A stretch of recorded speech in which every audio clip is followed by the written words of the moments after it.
Was an explosive day at the COVID inquiry yesterday, with Dominic Cummings accusing Boris Johnson of being surrounded by useless civil servants. And today, one of those civil servants, in fact, the very one that Cummings called the C word, took to the stand. Former Deputy Cabinet Secretary Helen MacNamara began her evidence by criticising the jovial and macho culture at Downing Street, with a Prime Minister that was difficult to confront.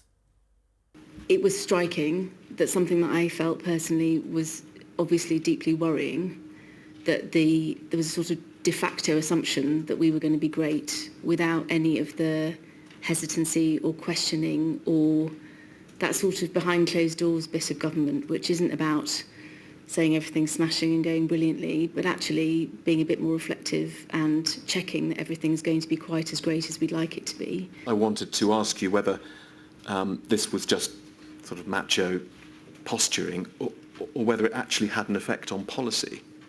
And is it the case then, do you think, that this approach you're describing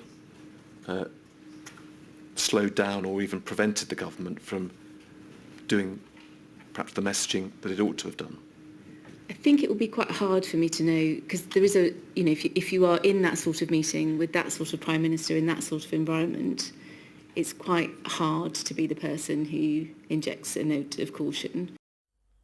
She also echoed criticism that there was no plan for dealing with the pandemic and addressed the language used by Dominic Cummings towards her.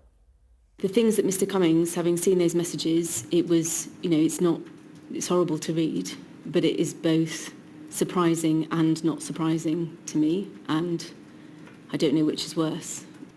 It wasn't a pleasant place to work. I was doing my job as a civil servant, and that I'm confident about that, and the way in which it was considered appropriate to describe what should happen to me, yes as a woman, but yes as a civil servant. It's disappointing to me that the Prime Minister didn't pick him up on the use of some of that violent and misogynistic language. Joining us now is Madeline Grant, columnist and sketchwriter at the Telegraph. Welcome, Madeline. You're a journalist of some note. You've been around Westminster a lot. What Helen MacNamara is describing there in number 10 Downing Street strikes me, you know, as a bunch of sort of public school boys who went to all boys schools. They're not comfortable around women, and frankly, according to Helen, they showed contempt for women. Did you detect that kind of culture around Westminster? Is it still an old boys' club? Well, to be honest, I'm not really the person to ask about this, because although I do work in Westminster, I'm the parliamentary sketch writer. So my job is to kind of observe from a distance and mock the whole thing. So I'm probably not the person to say whether or not this culture is real or not, certainly not within the corridors of Downing Street. But I do think it's interesting that, you know, this is supposed to be a big public inquiry about the whole range and remit of our response to this global pandemic. And already, you know, a great deal of the testimony is focusing on personalities, and a great deal of the media coverage, you know, including right now, is focused on those personalities. And, you know, I would despair of us actually taking anything substantive from these proceedings beyond, you know, tittle tattle and well, not that it's gossip. I'm not saying that it's any of this stuff is not true, but it's just that this almost felt like we were sitting in on like an HR dispute rather than a big public inquiry about the pandemic. Yeah, I mean, it must be a brilliant food for thought for a sketch writer, I'd imagine.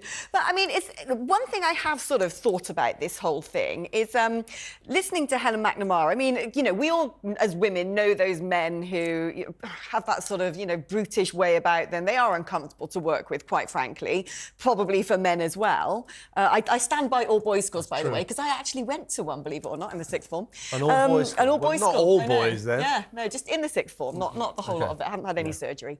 But it does strike me, actually, given that at some point she blamed Brexit for the lack of a preparedness for the pandemic, that when Dominic Cummings says there's this cultural divide between number 10 Downing Street and the civil service, that they push back on anything that ministers want to do, something that Suella Braverman seems to find out, that he might have a point. Well, actually, with the what was interesting about the Brexit testimony was that elsewhere, although many people seized upon that line, elsewhere Helen MacNamara and indeed others who've been questioned have acknowledged that preparing for no deal meant that the civil servant was better prepared for a range of other unexpected circumstances. So it wasn't quite even as black and white as some people would perhaps suggest. In terms of the remoteness, I mean, I thought, that was quite interesting. At various points, Helen McNamara made the point that, there was this macho culture, there was this elitism. She talked about football stadiums being that ministers and people in those meetings who were trying to make rules about how football matches could go ahead probably hadn't been to a football match themselves, so wouldn't have understood. I do wonder if, all the civil servants are equally, if they are as salt of the earth as perhaps was implied by these remarks. I mean, I think this is perhaps a much more pervasive problem across the political class than just one of politicians. What I feel about yesterday's events, or what's coming out of this inquiry now, don't forget it's been trundling on now for a few months, and nobody's really noticed. It just seems to be a mechanism by which lots of lawyers make lots of money. And the fact that outside of its remit seems to be whether or not we should have locked down as many times as we did or at all. It's not even considering that. Its only remit seems to be, did we lock down early enough and did we lock down long enough? So that notwithstanding, so suddenly yesterday, I mean, it does make a great story, what Cummings was saying, this dysfunction, the swearing, everybody hating each other, and the chaotic uselessness of it all. What do you feel about that? I mean, I'm shocked. I suppose I didn't particularly not expect to hear that all was not smooth and wonderful inside number 10 Downing Street. But I am pretty shocked about the level of dysfunction that was obviously going on there. Does it surprise you as well, Madeline? No, I mean, I think that decision-making was chaotic. Personalities loomed large in Downing Street. Dominic Cummings could behave in a somewhat deranged manner, and Matt Hancock got drunk on power. I'm pretty sure I knew all of these things before we started the inquiry. We're in kind of Bears Woods territory here.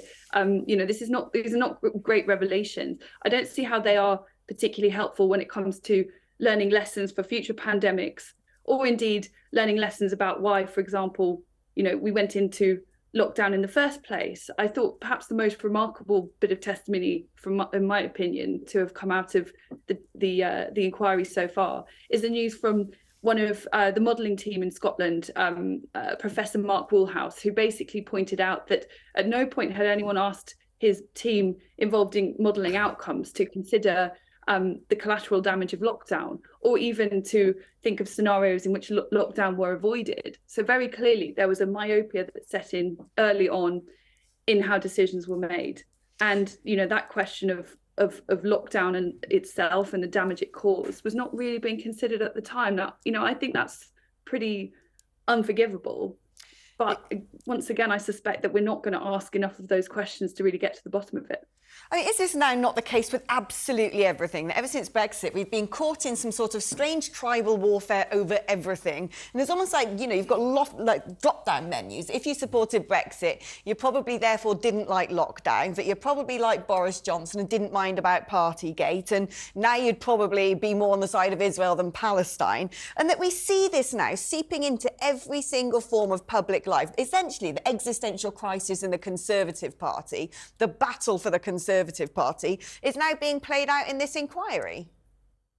That's a really interesting point. I'm not sure I fully agree, because obviously Dominic Cummings was a chief architect of our leaving the EU, and he was obviously very pro-lockdown. And then you had other examples of people who, like Lord Sumption, for example, perhaps the most prominent critic of lockdown, not involved directly in politics, and he was also very anti-Brexit. So I appreciate that perhaps these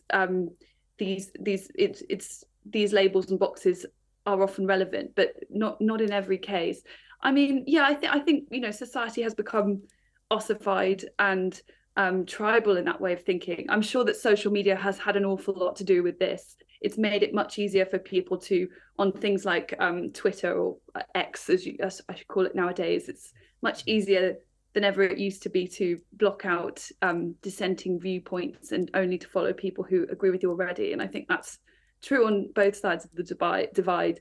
I think it has made the business of politics quite difficult because when it's more adversarial, one tends to attribute the most malign motives possible to every engagement. Whereas, for example, with something like lockdown decision making, I would argue that although obviously there's a great deal of dysfunctionality and probably some awful behaviour from people, equally, if you're trying to make decisions in that kind of environment, in the most extraordinary crisis that no one could have predicted, it's hardly surprising if people aren't always behaving their best. I think perhaps sometimes we lose a bit of humanity when it is so, adversarial and always looking for some individual to blame.